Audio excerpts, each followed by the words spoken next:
Bon alors Audrey, tu es chargée d'affaires chez Ventec. Est-ce que tu pourrais nous présenter en quelques mots l'ADN de Ventec? C'est un fonds de capital risque qui investit dans de jeunes startups en Europe spécialisées dans les nouvelles technologies. Et je dirais pour expliquer notre ADN en une phrase que notre rapport principal pour les sociétés de notre portefeuille, c'est l'aide à l'extension à l'international. Quels sont les tickets que vous investissez? Alors on fait 3 types d'investissements. De l'investissement d'amorçage via une poche d'amorçage dédiée où on investit jusqu'à 200 000 euros. Okay. On investit dans des premiers tours entre 1 et 3 millions d'euros et dans des seconds tours, des montants un peu plus conséquents, autour de 5-6 millions d'euros. Et l'idée, c'est de pouvoir investir jusqu'à 10 millions d'euros par société en réinvestissant tour après tour. On ne mettra jamais un ticket de 10 millions d'euros directement. Et préciser les secteurs? Oui, les secteurs, donc je parlais de nouvelles technologies. On investit principalement dans tout ce qui est Internet et mobile et aussi dans tout ce qui est software et hardware. Toi, Audrey, en fait, dans le nouveau fonds que vous avez levé, tu es responsable de la poche d'amorçage qui est donc spécifiquement dédiée aux startups en phase de création. Est-ce que tu peux nous en dire un petit peu plus sur ce nouveau fonds et les startups dans lesquelles vous avez déjà investi ? Cette poche d'amorçage qui a été créée il y a un peu moins d'1 an, donc via cette poche, on a déjà fait 5 investissements. Parmi ces 5 investissements, on a investi dans 2 sociétés aux États-Unis, une société en Turquie, une société en Espagne et une société en France. Donc cette poche d'amorçage, elle nous permet vraiment d'investir partout dans le monde. Donc là, en à peine 6 à 9 mois, vous avez déjà investi dans autant de sociétés. C'est vrai que notre système d'investissement dans les entreprises qui sont beaucoup plus jeunes, il est beaucoup plus rapide. Et on est moins exigeant parce qu'il y a moins de choses à montrer. Donc typiquement, sur une société très mature, on va faire beaucoup d'audits pour vérifier que les comptes certifiés des années précédentes sont réels. Pour des sociétés très jeunes qui n'ont pas encore de revenus générés, ça va beaucoup plus vite. Donc, le processus d'investissement est beaucoup plus rapide pour ces sociétés-là. Et en termes d'activité, c'est vrai qu'on se cible beaucoup plus sur tout ce qui est Internet et mobile pour cette poche d'amorçage. Donc, parmi ces 5 sociétés, on a fait 2 investissements e-commerce, 2 investissements pure mobile, donc c'est des sociétés qui n'ont qu'une application mobile pour activité, et une activité B2B. Cette poche, elle restera limitée à 5 millions d'euros pour des investissements limités à 200 000 euros par société. Je vous laisse faire le calcul. D'accord. Et pourquoi cette nouvelle stratégie vers de l'amorçage ? C'est quoi un petit peu l'idée derrière ça ?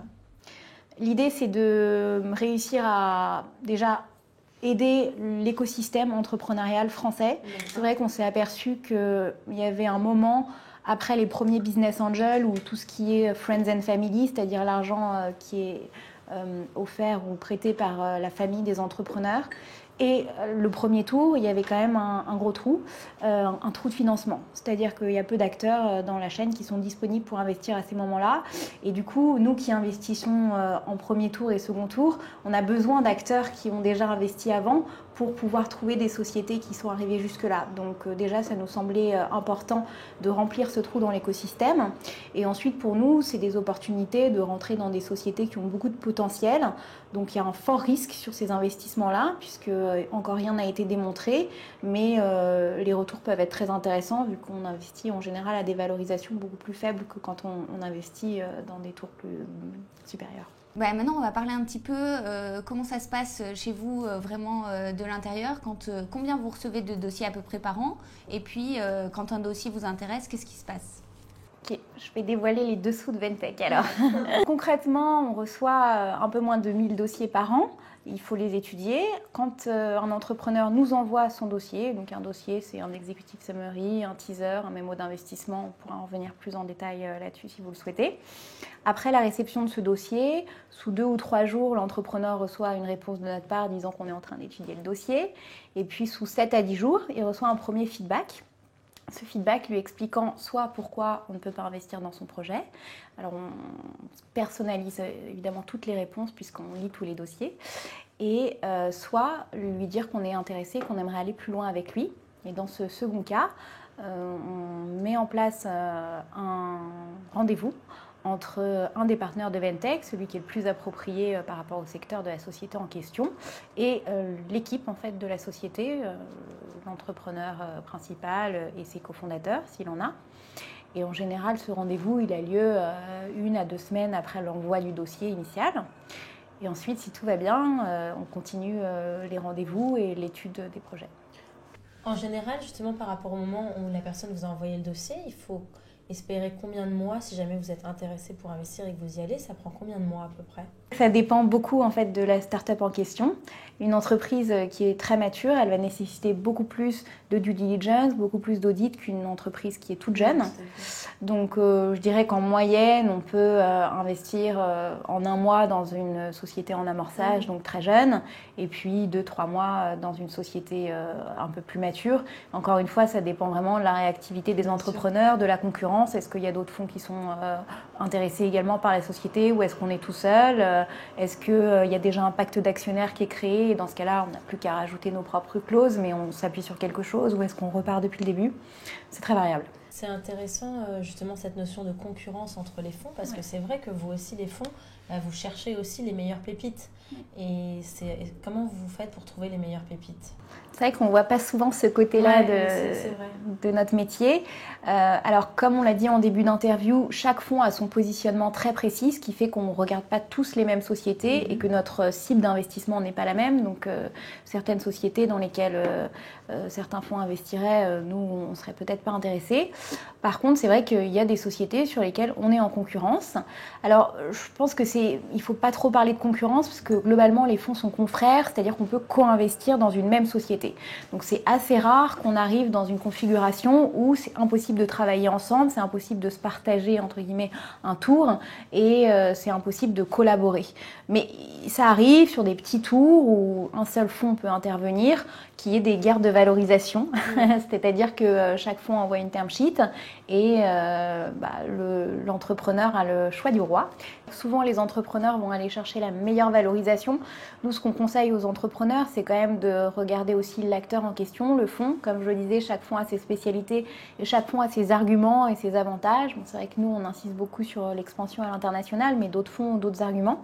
Donc aussi, chaque société devrait regarder qu'est-ce qu'il recherche au-delà de l'argent. Oui. Un fonds, ce n'est pas uniquement un support financier, c'est aussi un support business.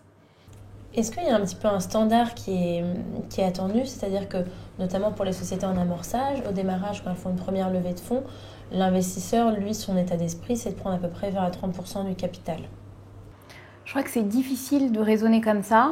La valorisation d'une société, elle dépend de nombreux critères. Le premier critère, c'est est-ce qu'il y a de la concurrence ou pas? Donc ça peut faire monter la valorisation entre les fonds. Donc est-ce que plusieurs fonds regardent la société? Évidemment, c'est une négociation entre l'entrepreneur et le fonds. Donc je pense que c'est difficile de répondre à cette question. J'aimerais bien donner des tips pour les entrepreneurs, mais il n'y en a pas. Du coup, Audrey, est-ce que tu pourrais nous donner quelques petits conseils pour des entrepreneurs, que ce soit au niveau de l'executive summary, du pitch qu'ils pourraient faire? Pour un executive summary, ce que j'attends moi d'un document qui me présente la société de l'entreprise, c'est d'avoir une idée de l'équipe. C'est vrai que beaucoup de gens oublient de parler de leur équipe, alors que pour nous, c'est la première valeur d'une société. Donc parler de l'équipe, parler du marché, de la concurrence, de la proposition de valeur. C'est vrai que c'est important de comprendre le positionnement de la société et parler des revenus des résultats financiers antérieurs s'il y en a eu, si on n'a pas eu des KPIs, le trafic, des chiffres clés en fait, et parler des forecasts. Ça, pour moi, c'est un bon executive summary bien complet. Pour un pitch, je dirais que nous, ce qu'on a envie, c'est d'entendre la voix du président qui est passionné par sa société. Mais souvent, ça arrive que les entrepreneurs se laissent un peu emporter par cette passion et qu'ils oublient de se structurer. Donc pour moi, un bon pitch, c'est quand même un pitch qui est basé sur une présentation, PowerPoint en général, qui est structuré, qui a un summary et qui suit ce summary. En général, quand un pitch se déroule bien, ça devient une discussion entre le fonds et l'entrepreneur avec des questions-réponses, mais toujours basées sur la présentation. Je dirais que les meilleurs pitchs, c'est ceux pendant lesquels l'investisseur pose une question et l'entrepreneur répond. C'est le slide d'après.